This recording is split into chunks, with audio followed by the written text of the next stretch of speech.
Assalamualaikum warahmatullahi wabarakatuh. Hai guys, welcome back to my YouTube channel. Pada video ini aku akan melaksanakan kegiatan praktek mengajar untuk memenuhi tugas mata kuliah pembelajaran biologi. Nah, di sini kami dituntut untuk mengajar selama minimal 40 menit dengan 6 siswa dan sesuai dengan materi RPS yang telah kami buat sebelumnya. So, happy watching. Assalamualaikum warahmatullahi wabarakatuh. Waalaikumsalam warahmatullahi wabarakatuh. Bagaimana kabarnya hari ini adik-adik? Sehat? Sehat. Baik, karena ini pertemuan pertama kita, sebaiknya kita perkenalan diri dulu ya. Dimulai dari saya sendiri. Nama saya Nurul Liza Dia, biasa dipanggil Liza. Kalian bisa panggil saya Kak Liza aja. Saya sebagai tutor biologi di kelas homeschooling ini. Selanjutnya saya akan mengabsen kalian ya. Nanti silakan kalian perkenalkan diri, nama lengkap dan nama panggilan. Yang pertama, Latifah Revi Ananda. Perkenalkan, nama saya Latifah Revi Ananda, panggilan saya Nanda. Baik. Selanjutnya Devia Ridya Utami. Panggilan. Baik, selanjutnya Nur Hakim Al-Zikra. Perkenalkan, nama saya Nur Hakim Al-Zikra. Baik. Selanjutnya Rifana Rahmansyah. Oke, selanjutnya Violina Ayu Lutfia. Perkenalkan, nama saya Fiolina Wildia yang tadi kami balik. Oke, selanjutnya Filzia Azahra. Perkenalkan, nama saya Fuzia Zahra.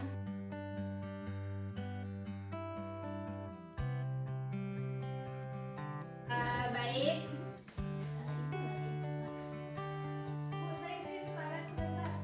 Ya, silakan.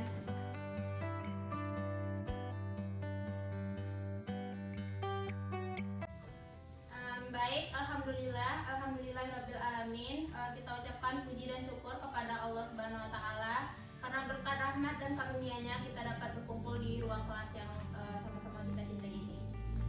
Selanjutnya saya akan membacakan indikator yang akan kita capai selama pembelajaran ya. Tunggu, saya mau hidupkan ini dulu.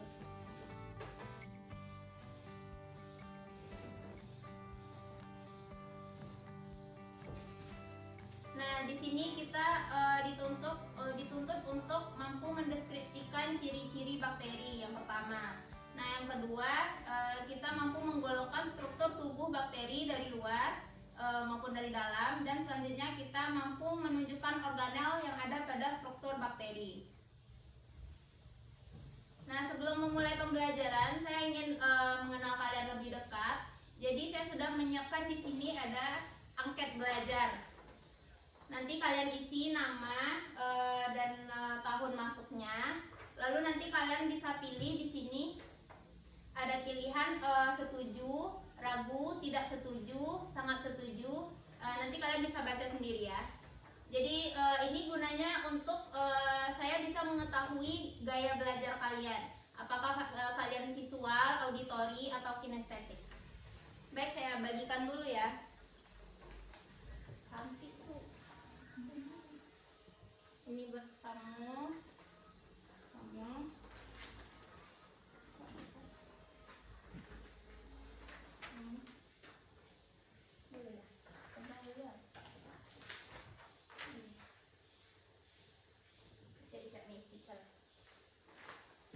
Nah, jika ada yang diragukan bisa ajukan pertanyaan kepada saya. Silakan kalian isi dulu ya.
akun saya, share akun cie ya.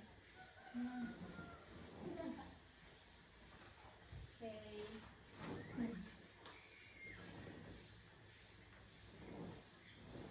Silakan, silakan yang sudah selesai dikumpul.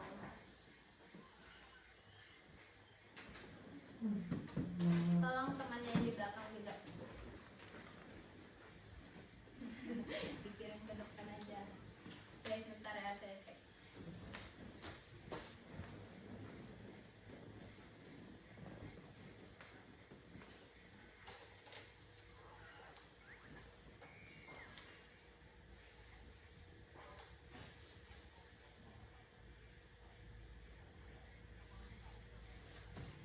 Oke, sepertinya di kelas ini banyak yang gaya belajarnya visual kinestetik ya. Jadi kalian bebas bergerak di kelas saya. Saya tidak akan membatasi ruang gerak kalian. Terserah mau seperti apa. Saya juga tidak kaku-kaku amat orangnya. Selanjutnya kita masuk ke materi ya. Hari ini kita belajar tentang bakteri.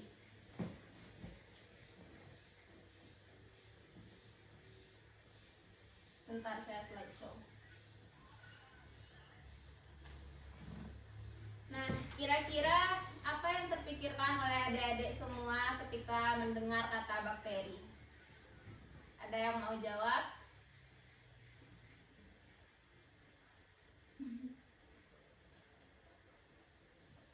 Enggak bersuara.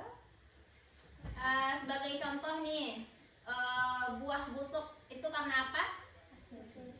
Iya, itu karena bakteri. Oke, kita masuk materi ya.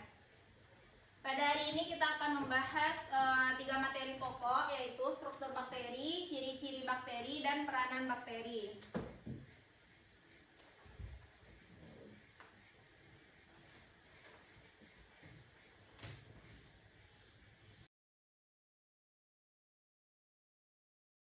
Nah, yang pertama, apa itu bakteri? Bakteri adalah kelompok mikroorganisme bersel satu yang diklasifikasikan pada tingkat domain bersama dengan domain archaea. Bakteri digolongkan sebagai prokariota. Nah, sel bakteri memiliki bentuk-bentuk tertentu, misalnya menyerupai bola atau biasa disebut kokus. Kokus ini juga terbagi menjadi beberapa bentuk.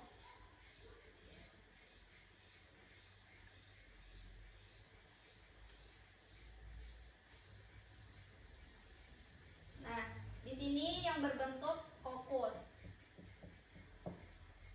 Lalu bentuk lainnya dari kokus ada diplococcus. Jadi dia seperti dua bola berdekatan seperti itu ya. Ini diplococcus. Selanjutnya ada seperti bola yang menyatu, tapi dia panjang, bukan dua seperti ini. Yang ini namanya Streptococcus.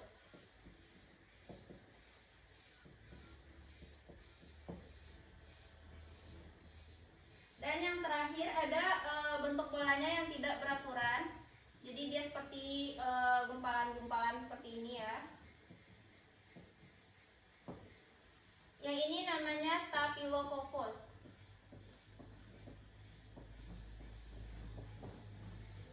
Nah, selanjutnya ada juga yang berbentuk batang. Itu dinamakan basil.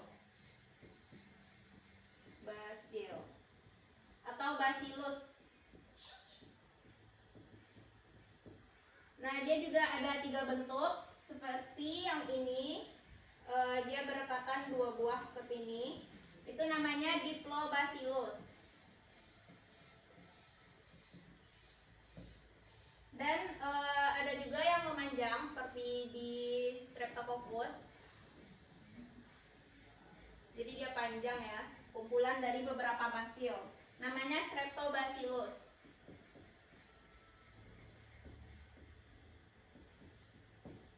Dan yang terakhir ada yang berbentuk spiral. Jadi bentuknya agak melengkung seperti itulah. Maafkan gambar saya yang jelek ya. Ini disebut spirillum. Dia ada dua bentuk. Jadi yang satunya lagi lebih panjang, seperti ini juga. Dia berliku-liku. Namanya Spirocate.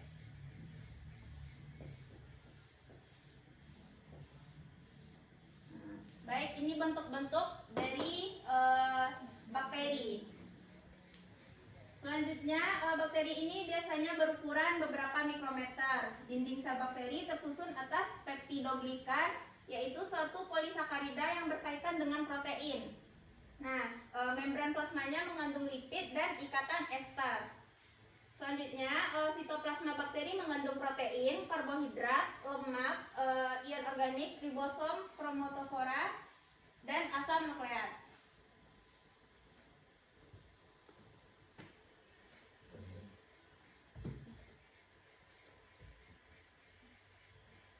Nah, ini dia struktur bakteri secara lebih detail. Di sini ada kapsul, lalu yang ini yang warna kuning dinding sel, lalu ada membran plasma. Ini cairan yang di dalam bakteri, dia ada cairan di dalam sini, namanya sitoplasma. Lalu ada ribosom seperti bulatan-bulatan kecil di dalam sitoplasma. Lalu ada plasmid, lalu ada pili, yaitu seperti duri-duri di luar tubuh bakteri. Lalu ada flagella, ini alat gerak bakteri yang seperti ekor bulu cambuk ini. Lalu di sini ada nukleoid, yaitu yang terdiri dari DNA sirkuler. Yang pertama kita bahas dulu kapsul. Kapsul adalah salah satu bagian dari struktur sel bakteri yang terbuat dari karbohidrat kompleks polisakarida. Fungsinya yang paling penting dari bagian tubuh bakteri ini adalah menjaganya supaya tidak mengering dan melindunginya agar tidak ditelan mikroorganisme lain. Kapsul hanya dimiliki beberapa jenis bakteri tertentu. Jadi beberapa bakteri lainnya tidak punya kapsul.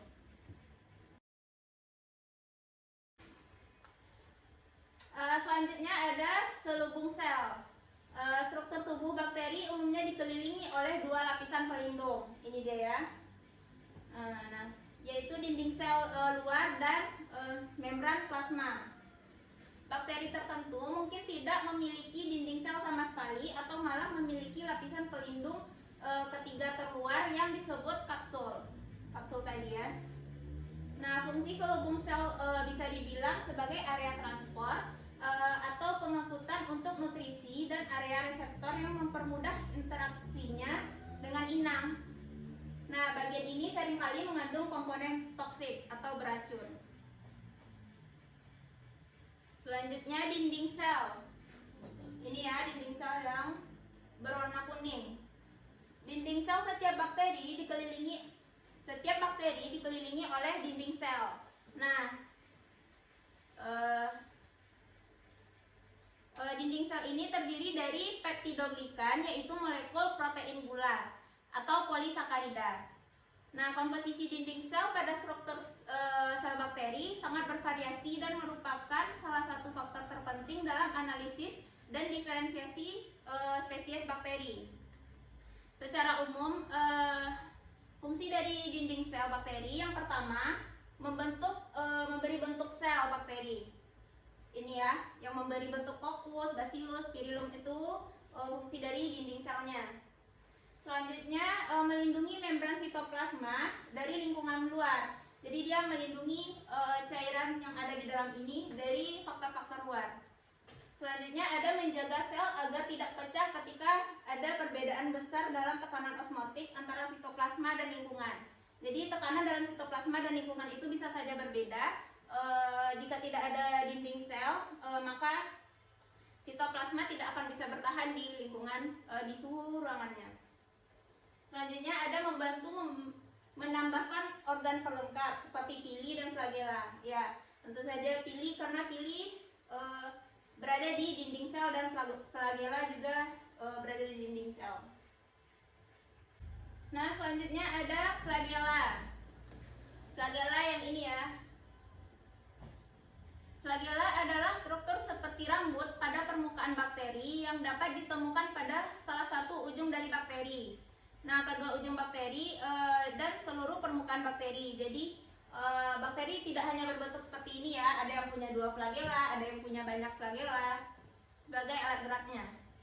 Flagella ini berfungsi menyediakan sarana penggerak bagi bakteri, tapi tidak semua bakteri memilikinya, jadi ada juga yang tidak punya flagella. Bagian tubuh bakteri ini akan berdenyut dengan gerakan seperti baling-baling untuk membantu bakteri dalam bergerak menuju nutrisi, menjauhi bahan kimia beracun, dan menuju cahaya pada sebagian bakteri. Baik, struktur selanjutnya ada pili, yaitu ini, seperti duri-duri yang menancap pada dinding sel bakteri. Pili ini merupakan tonjolan kecil yang menyerupai rambut yang muncul dari permukaan sel luar dan lebih pendek dari flagella. Jadi dia lebih kecil ya, dia tidak seperti flagella yang panjang seperti ekor. Nah, salah satu bagian dari struktur sel bakteri ini berfungsi untuk yang pertama, membantu bakteri menempel pada sel dan permukaan lain.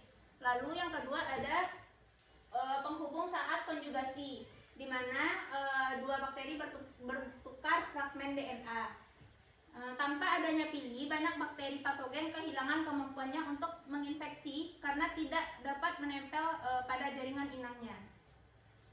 Selanjutnya ada ribosom, ini yang bulatan-bulatan kecil di dalam sitoplasma. Ribosom adalah unit berbentuk bulat yang merupakan pabrik pada semua sel. Pada bagian tubuh bakteri ini berukuran lebih kecil dan memiliki komposisi beserta struktur molekul yang sedikit berbeda dibanding eukariot. Karena ini bakteri itu prokariot ya. Nah, protein merupakan molekul yang melakukan semua fungsi sel di suatu organisme hidup. Nah, ribosom ini berfungsi sebagai tempat menerjemahkan kode genetik dari asam nukleat menjadi asam amino, yaitu bahan penyusun protein. Selanjutnya ada nukleoid. Nukleoid ini merupakan inti sel dari bakteri. Nukleoid adalah area sitoplasma di mana DNA kromosom berada. Jadi di sini ada DNA kromosom. Pada struktur sel, bakteri ini bukan nukleus yang terikat dengan membran, melainkan hanya area sitoplasma di mana terdapat untaian DNA. Bakteri umumnya memiliki satu kromosom melingkar yang berfungsi untuk replikasi. Tapi beberapa spesies bakteri tertentu dapat memiliki 2 atau lebih kromosom. Kita next. Selanjutnya ada organel sitoplasma. Sitoplasma, disebut juga protoplasma, adalah struktur tubuh bakteri berupa matriks seperti gel yang terdiri dari air, enzim, nutrisi, limbah, dan gas. Nah, bagian tubuh bakteri ini merupakan tempat untuk pertumbuhannya sel. Selubung sel membungkus sitoplasma dengan semua komponennya pada plasmid yang tersebar di seluruh bagiannya. Selanjutnya ada membran sitoplasma. Membran sitoplasma merupakan lapisan dalam struktur sel bakteri yang terbuat dari fosfolipid dan protein. Nah, bagian tubuh bakteri ini memiliki 2 sisi dengan permukaan dan fungsi yang berbeda. Membran sitoplasma juga bersifat dinamis dan terus beradaptasi dengan perubahan kondisi. Nah, fungsi dari membran sitoplasma adalah membungkus bagian dalam bakteri sekaligus mengatur aliran bahan masuk dan keluar sel.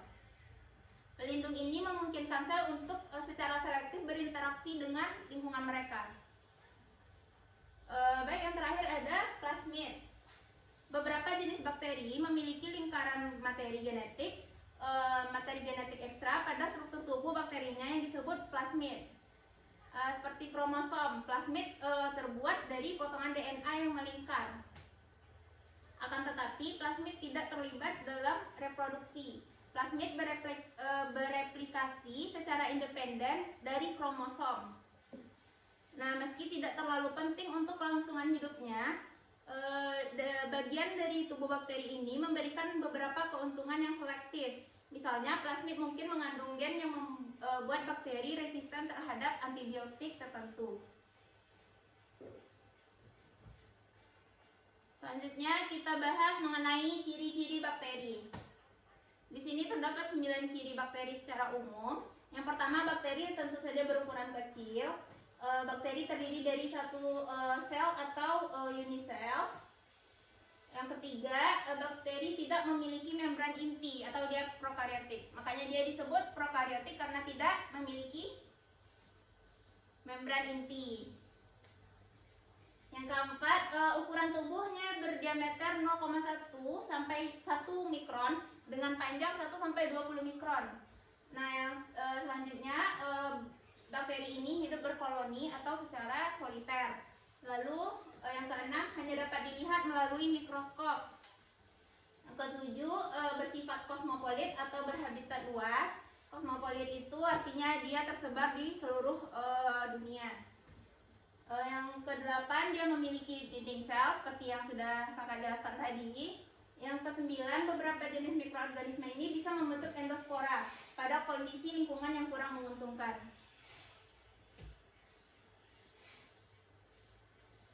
Nah, baik, kita lanjut. Selanjutnya ada peranan bakteri. Jadi bakteri dapat membawa dampak menguntungkan di berbagai bidang seperti bidang lingkungan, industri makanan dan minuman, serta bidang kedokteran dan farmasi. Nah, bakteri-bakteri yang menguntungkan ini telah banyak dikembangkan untuk tujuan komersial. Yang pertama, pada bidang lingkungan, peranan bakteri di bidang lingkungan salah satunya adalah sebagai dekomposer yang menguraikan bangkai dan sampah, penghasil biopestisida atau Bacillus thuringiensis, membantu fiksasi nitrogen dan membantu meningkatkan kesuburan tanah. Selanjutnya ada pada bidang industri makanan dan minuman. Ada beberapa bakteri yang berperan dalam industri makanan dan minuman, diantaranya Lactobacillus plantarum untuk membuat asam laktat. Nah, Lactobacillus bulgaricus dan Streptococcus thermophilus untuk membuat yogurt. Lalu ada Lactobacillus sp yang dimanfaatkan untuk pembuatan asinan sayuran dan buah. Selanjutnya ada Acetobacter psillinum yang dimanfaatkan untuk pembuatan nata de coco, serta Acetobacter aceti yang dimanfaatkan untuk menghasilkan asam cuka. Dan yang terakhir ada di bidang kedokteran dan farmasi. Di bidang kedokteran dan farmasi, bakteri bermanfaat untuk memproduksi antibiotik dan vitamin. Misalnya Streptomyces griseus yang menghasilkan antibiotik streptomycin, Streptomyces aurefaciens yang menghasilkan penghasil antibiotik auromycin. Selanjutnya ada Streptomyces rimosus yang menghasilkan antibiotik teramycin. Dan ada banyak lagi contohnya. Selain itu, bakteri juga digunakan untuk memproduksi hormon insulin rekombinan untuk mengobati penyakit diabetes. Dalam hal ini dengan cara menyisipkan gen penghasil insulin manusia ke dalam plasmid bakteri Escherichia coli. Baik, itu tadi pemaparan materinya. Apa ada di antara adik-adik yang ingin bertanya?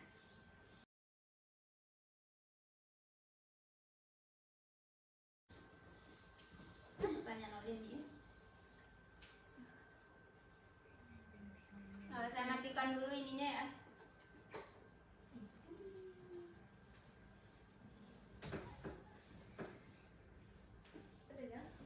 Dulu ini. Siapa kok dibagi kelompok mana? Ya Allah. Tunggu dong, ya pintar. Jangan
Baik, apabila di antara adik-adik yang ingin bertanya, silakan angkat tangan. Ya, silakan. Apa itu lipid dan ikatan ester? Baik, terima kasih. Masih ada pertanyaan? Ajukan Anda ya. Bisa nggak baca? Maksud bakteri bersifat kosmopolitan. Apabila masih ada pertanyaan, silakan. Ya, Nanda. Apa maksud bakteri berhabitat kosmopolitan? Oke, terima kasih. Jadi pertanyaannya ya tadi yaitu apa itu lipid dan ikatan ester. Lipid itu adalah bahasa lain dari lemak. Jadi lipid adalah lemak dan ikatan ester itu merupakan senyawa organik yang terbentuk melalui pergantian satu atau lebih atom hidrogen pada suatu gugus karboksil. Jadi itu tadi yang disebut dengan lipid dan ikatan ester. Dan untuk pertanyaan Anda, bakteri yang bersifat kosmopolitan ya. Jadi itu maksudnya bakteri itu habitatnya luas di seluruh dunia. Jadi kosmopolit di sana berartian luas. Baik, sekian. Masih ada pertanyaan? Tidak, Kak. Oke, selanjutnya saya akan membagi kalian menjadi dua kelompok belajar.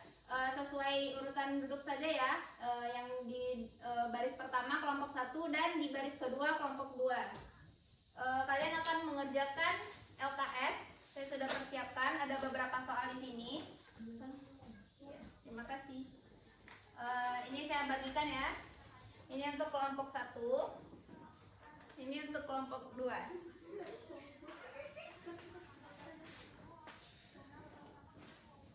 Waktu kalian mengerjakannya 5 menit dari sekarang. Kelompok yang pertama selesai akan mendapatkan nilai plus.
Sementara adik-adik menyelesaikan tugas kelompoknya, saya akan memberikan kuis pribadi.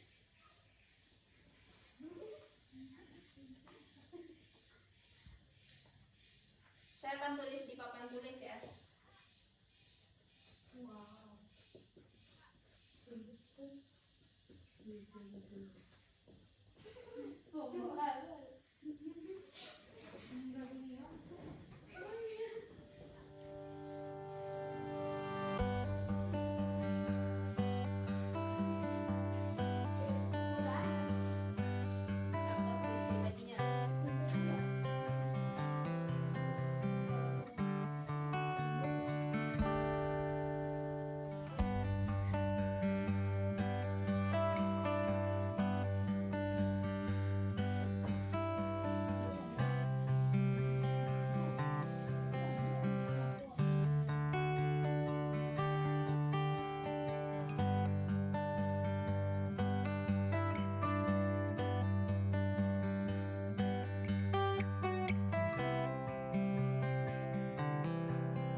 bagi adik-adik yang ingin menjawab, silakan langsung acukan tangan. Yang pertama, sebutkan apa itu bakteri. Silakan ya. Bakteri adalah kelompok Berdiri. Ulang dari meja ke berdiri. Silakan ya. Bakteri adalah kelompok mikroorganisme bersel satu yang diklasifikasikan pada tingkat domain. Bersama dengan domain archaea, bakteri digolongkan sebagai prokariota. Oke, betul ya. Untuk soal nomor 2 ada yang ingin menjawab? Silakan Devi. Ciri-ciri bakteri diantaranya yang pertama prokariotik, yang kedua hanya bisa dilihat dari mikroskop. Oke, benar juga ya. Baik, untuk soal ketiga ada yang ingin maju ke depan? Silakan Anda terlebih dahulu. Boleh isi lebih dari satu ya. Oke. Semua yang menjawab pada sesi ini akan saya beri nilainya +2 untuk setiap jawaban.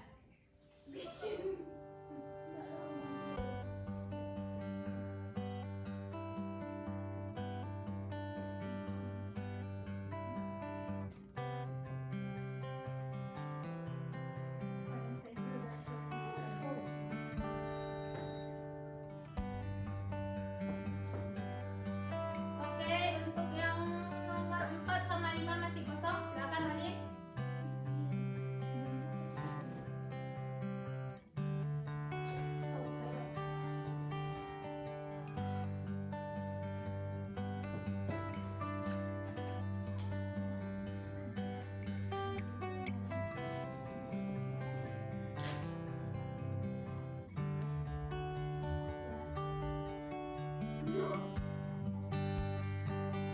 Baik, kita cek ya untuk soal nomor 3. Yang pertama, yang bulatan kecil di dalam sitoplasma ribosom benar. Lalu ini nukleotida benar. Lalu ini ada flagella kulit cambuk benar. Yang ini pili benar. Dan yang ini kapsul. Benar salah? Benar. Benar. Oke. Kemana ya? Habis. Masih, Pak? Masih ya? Lah, mulai tak ketik.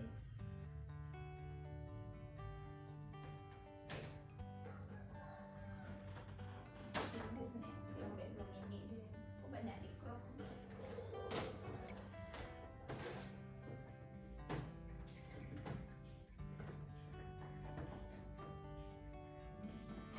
Nah, perhatiin ke siku. Wih.